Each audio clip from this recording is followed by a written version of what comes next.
So a lot of you are familiar with the histogram tool in Lightroom and Adobe Camera Raw.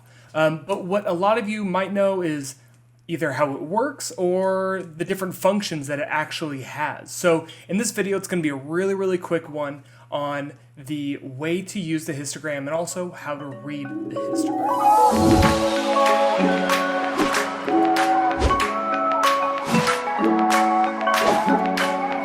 So the histogram is something that you always see with photography. It's on the photo editors, it's actually on a lot of cameras now too.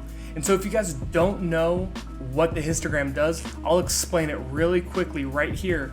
But then, what a lot of people don't know is you can actually use the histogram just like a lot of the other tools in Photoshop. So right now I'm gonna open up Photoshop and just kind of give you guys a basic rundown of how it works. So here I've got Photoshop open. Now this also applies to both Adobe Camera Raw, which I'll open in a second, and also Lightroom. But just for illustration purposes, I'll kind of give you an idea of how this works. So right here you see I just have a simple gradient. It goes from just all the way black to all the way white. And you'll see the histogram right here. Let me see if I can pluck this out just so you can get a better view of it. Okay, can't expand it. But we've got it right here. Now on the left of the histogram, this is representing all of the dark places in the image. So the far left would be pure black. So right here, this is pure black in the image. This is pure white, which is represented on the right. And you'll notice if I swap sides, it's still gonna look almost exactly identical. So boom, look at swap sides, still looks the same. The left still represents the pure black and the right represents the pure white. And it's always going to be like this. So the left is always gonna represent the black, the right is always gonna represent the white, and a kind of mixture of black and white in the middle. So these are all your grays. But what I'd really like to show you is the different ways you can use this tool. So I'm just gonna pop that back in, and I'm going to convert this to a smart filter, and that will allow me to open this up in Adobe Camera Raw. So when I open it up in Adobe Camera Raw, just keep in mind, this is the exact same thing that you're gonna come in contact with on Adobe Lightroom. This is the same exact tool. It's still got all the same functions in here. So the first thing you see here is it's the same exact thing as I created on the Photoshop document. And when I open this back up, all of the changes I do to this will be applied to the image on Photoshop. So you see up here, you have the histogram, which is the same looking histogram that we had opened in Photoshop right there. And what I want to show you first is these two little nubs, I guess, at the top right and top left of the histogram. Now what these are is they are tools to show you where you are losing detail in your image. So pretend, I'm gonna click this just so I can show you. So this one is highlighting all of the spots in the image that are pure black. And the problem with the image being pure black is when it is pure black, there's no detail to be had there because everything is the same exact shade. It's pure darkness. So this is a good way for you to get feedback on if your image is losing information at the very bottom end of the light spectrum. So a way to correct that, you can just see it moving away right there. It'll eventually go away. And then also there is the highlights. And you see here you have just an equal looking red strip on the left here, which is representative of the area that are being blown out. So there's no detail in the highlights here. So I guess a good kind of a good way to think when you're taking photos or editing photos is I guess trying to either avoid or at least minimize the amount of area in your image that is being either completely blown out or just completely clipped off the bottom.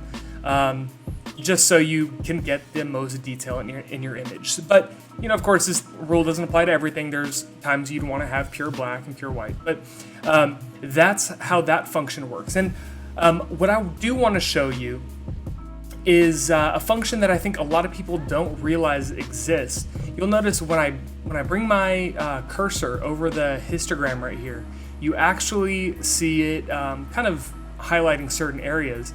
And you'll notice right below, like right here, it's kind of showing you some of the tools right here. So you have exposure, shadows, blacks, highlights, and whites. Now, all of these have their own functions, and I will go over those in a later video, but just to keep this simple, one thing a lot of people don't know is that if you want to do like some quick edits and maybe something that's not super precise, you can actually make changes from here. So look, I can change the exposure to make everything darker, or I'm going to undo that, or you can change the shadows, make them darker, make them lighter, and then also change the black point and the white point. So that's something a lot of people, I think, don't know exists within Adobe Camera Raw and Lightroom, is that you can actually make edits on your image from right here at the top of the histogram.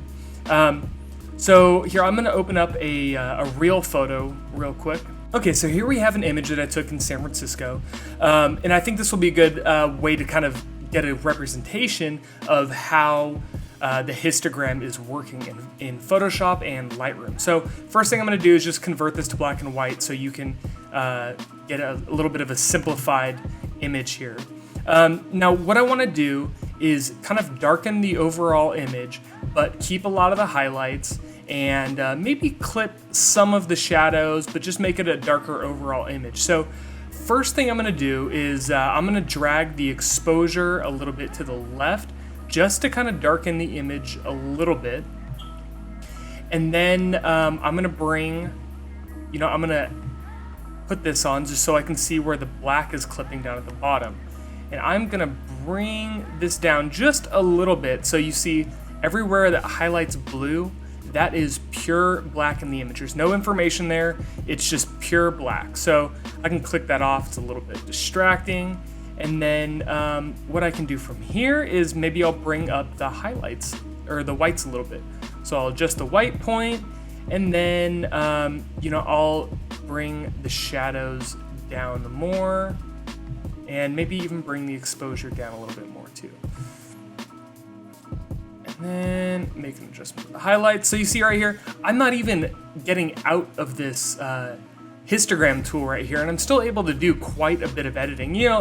Of course, you can't do everything here. However, you can do a lot and at least get like a quick little tweak to your image. And maybe it's easier for you to make your changes right here than it is to try to grab onto these little sliders right here. And then you can do your regular edits from there. Bring up the clarity a little bit, maybe go into here and make your changes. But I just wanted to go over a quick tip that I think a lot of people don't know about. And then I posted the finalized image of this today.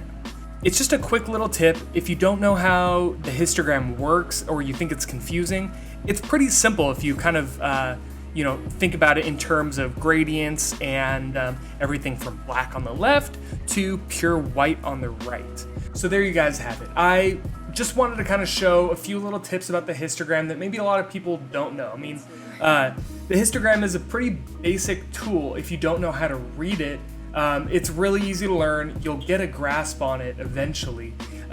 Just remember that the far left is pure black, far right is pure white, and everything in the middle is just gray. But I also wanted to show this because I think a lot of people don't know that you can use the histogram just like a normal tool in Photoshop, just like all the other ones. I think over the next few weeks, I'll be trying to come out with a few videos on Lightroom. Lightroom is a huge program to kind of wrap your head around. There's a lot of different little things within the program, and I think they kind of deserve a little bit of time spent on each one rather than kind of rushing through it. So if you haven't already, subscribe to this channel because I come out with new content every week. And if you haven't already too, comment on this. Let me know what you think of this video, or even if you have some suggestions for videos in the future. I'm always willing to come out with new content based on what you guys want. So I want to thank you guys for watching the entire video, and I will see you on the next one.